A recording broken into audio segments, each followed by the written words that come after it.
우리나라에서도 불법이고 미국에서도 불법입니다. 자체가. 그렇기 때문에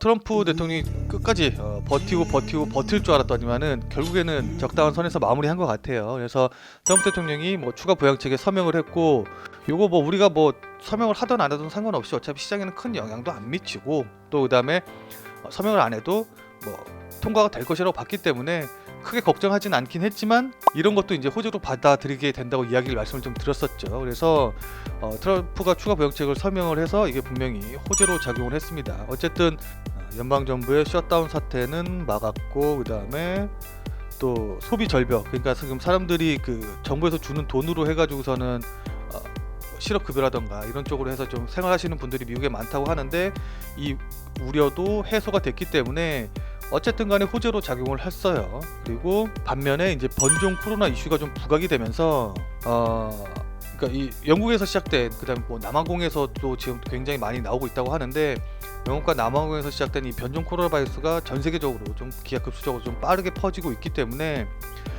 이것 때문에 기존 백신 관련주죠. 그러니까 아무래도 이제 변종 코로나 바이러스의 이 기존 백신들이 잘 통할까 안 통할까 이런 우려도 있고, 그다음에 혹시라도 이제 안 통한다고 하면은 다시 또 이제 개발을 해서 또 변종 코로나에 맞게끔 해야 되기 때문에, 이것과 관련된 뭐 모더나라던가, 이 모더나가 어제 9% 넘게 하락을 했어요. 네, 그렇죠. 9.72%가 급락을 했고, 그다음에 뭐 화이자 같은 경우도 1.21% 정도 하락하는 흐름을 좀 보여줬고요. 그다음에 노바백스 같은 경우도 66% 정도 하락을 했는데, 이 노바백스 같은 경우는 어제 미국이랑 그 다음에 멕시코에서 임상 3상에 들어갔어요. 임상 3상에 들어갔기 때문에 노바백스 자체적으로 보면 이제 개별적으로는 호재가 있었음에도 불구하고 이런 우려들로 인해서 9.66% 하락하는 모습을 좀 보여줬습니다. 근데 기존 백신 관련주들이 하락한 이유는 또 다른 이유가 하나가 있는데, 아스트라제네카죠. 우리나라에서 구매한다고 했던 아스트라제네카가 제네카의 백신이 이번 주 내로 영국에서 긴급 사용 승인이 될 것이다, 이런 기대감이 있어서 또 기존 백신 관련주들이 좀 하락한 측면도 있습니다. 이렇게 새로운 백신에 대한 기대감이 있으면은 어떤 종목도 오르죠. 우리 그동안 이제 많이 경험해 봤잖아요, 그렇죠? 언택트 관련주들, 뭐 여행이라던가 레저, 소매업종 같은 거 상승하는 흐름을 보여줬죠. 그래서 여기에 대표적인 종목이 카니발이라던가 부킹닷컴, 아메리칸 에어라인, 뭐 이런 종목들이 상승하는 흐름을 좀 보여줬고, 백신 나오면 또 컨택트 관련주들은 좀 약한 모습을 좀 보여주죠. 보통 이렇게 언택트 줄 오르고 컨택트 줄 쭉 내리게 되면은, 컨택트의 대표 명사이자 그 다음에 한때 이제 코로나 수혜주로 인해서 굉장히 급등이 나왔던 뭐 페이스북이라던가 알파벳, 구글의 알파벳이라던가 뭐 아마존, 그 다음에 애플, 뭐 이런 그런 대형 기술주들이 같이 동반 하락하는 흐름을 보이는 게 일반적인데, 어제는 달랐어요. 어제는 대형주 애플이 몇 퍼센트죠? 3.5%가 오르고, 그 다음에 페이스북이 마찬가지로 3.5% 오르고, 아마존이 이게 좀 서로 짠 건지 모르겠지만은 3.5% 오르고, 그 다음에 구글의 알파벳이 한 2.3% 정도, 2.3% 정도 상승하면서 언택트주 내리고, 그 다음에 컨택트주 오르게 되면은 이런 대형주들도 빠지는데, 어제는 예외적으로 대형주들이 상승하는 흐름을 좀 보여줬습니다. 그러면서 이제 중소형주들은 처음에 말씀드렸다시피 러셀 2000 지수가 하락하는 흐름을 보여줬듯이, 중소형주들은 상대적으로 좀 약한 모습을 좀 보여줬어요. 그 이유가 연말을 앞두고 이제 윈도우 드레싱 수급이 좀 들어왔다라고 좀 보는 측면들이 있거든요. 그래서 이 윈도우 드레싱이 뭐냐면은, 기관 투자자들이 이제 결산기에 투자 수익률을 올리기 위해서 주식 집중적으로 사고 파는 행위를 일컫는 말, 간단하게 얘기하면은, 우리 이제 보통 연말에 올해 수익률 얼마입니다 이렇게 보통 공시들을 많이 하잖아요. 그리고 또 이제 그걸 기준으로 해서 내년도에 이제 또 보통 분기 말이라던가 아니면 이제 연말 같은 경우에 이렇게 일부 대형주들 수익률을 올리기 위해서 이런 쪽으로 이제 수급이 들러오면서 상승하는 흐름들이 나옵니다. 이런 거를 이제 윈도우 드레싱 효과라고 이야기를 해요. 이해되시죠? 그래서 기관들의 이런 물량들이 들어오면서 대형주들의 상승폭이 좀 좋았다라는 식의 해석도 있는데, 근데 이제 엄밀히 얘기하면은 이 윈도우 드레싱 자체는 불법입니다. 그러니까 기관이 인위적으로 자기네들 수익률을 맞추기 위해서 주식을 막 매수해가지고서는 주가를 올리는 거잖아요. 그렇죠? 그럼 이게 주가 조작이거든요.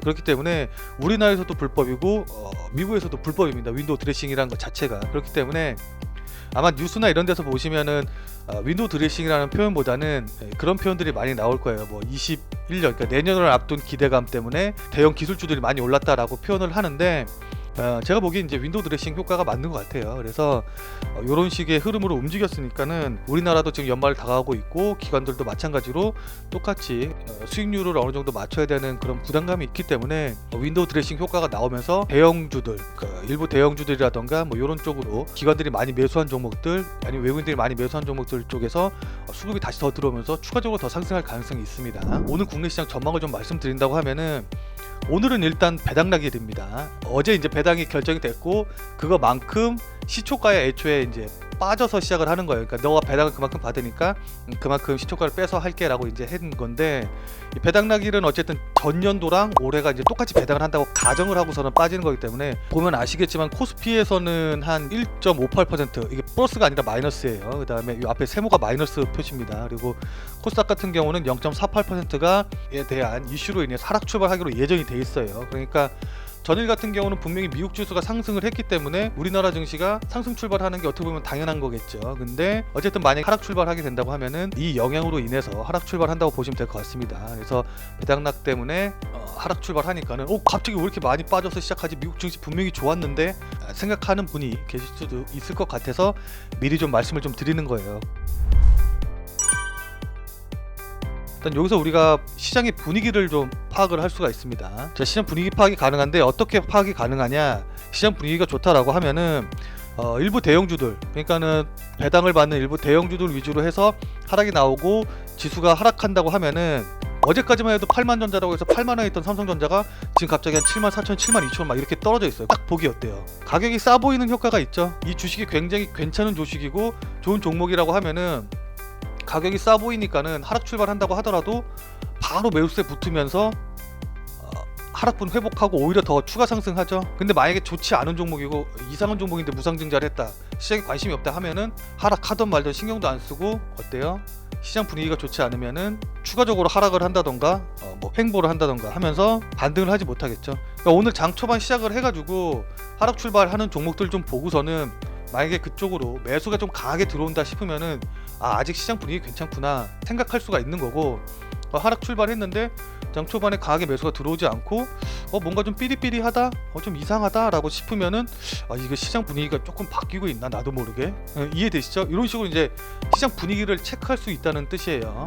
개인들 매수가 들어올까? 이게 또 체크 포인트, 두 번째 체크 포인트가 될 수 있을 것 같아요. 그러니까 이것도 시장의 분위기를 파악하는 방안 중에 하나가 될 것 같은데, 이제 어제까지로 해서 대주주 이슈가 마무리가 됐죠. 대주주 양도세 이슈가 마무리가 됐습니다. 수급적인 측면에서, 그러니까 수급적인 이유 측면에서 보면은 오늘 개인들의 매도가 나올 이유가 없어요. 개인들 같은 경우는 보통 이제 연말에 매도하고 그 다음에 연초에 다시 이 매도한 물량들이 다시 들어오는 패턴이 계속 반복이 됐었거든요. 물론 매번 똑같을 수는 없겠지만은 유출할 수 있겠죠. 올해도 이렇게 될 가능성이 높겠다. 자, 그럼 이게 올해도 반복될 것인가? 요게 이제 체크 포인트인데, 아까 말씀드렸다시피 반복될 가능성이 높다고 생각을 하긴 하지만은 이전과는 조금 다른 점이 있습니다. 일단 지수 자체가 너무 높아요. 그러니까 사상 최고가죠. 사상 최고가다 보니까는 최고가 부근에서 매도를 한 개인들이 다시 또 재매수를 하려고 했더니 가격이 좀 너무 높아져 있어서 선뜻 매수하기가 좀 힘든, 부담스러울 수가 있어서 바로 매수가 들어오는지 안 들어오는지 요걸 좀 확인을 해보셔야 될 것 같습니다. 일단 요걸 체크해 봐야 되는데, 그럼 요걸 어떻게 체크를 하느냐? 개인들이 가장 좋아했던 종목이 뭐예요? 제약바이오죠. 그래서 최근에 연말 12월 달 되고 특히 이제 말쯤으로 돼 가면서 제약바이오주들의 일부 종목들 같은 경우 뭐 하한가까지 나오는 흐름들도 보이기도 했었고, 어쨌든 제약바이오가 전체적으로 이렇게 분위기가 썩 좋진 않았습니다. 일부 종목들 제외하군요. 이 이유는 뭐 당연히 개인들이 좋아하고 개인들이 많이 매수를 했으니까는 여기서 이제 물량들이 많이 나오면서 이제 흐름이 좋지 않았던 건데, 개인들이 다시 매수가 들어오고 이런 지수가 사상 최고가를 갖고 있는 부담감이 있음에도 불구하고 다시 매수가 들어온지는 이 제약바이오 쪽에서 개인들 매수가 들어오느냐, 그다음에 이 제약바이오 중에 흐름이 좋느냐, 이걸 파악하시면 되겠죠.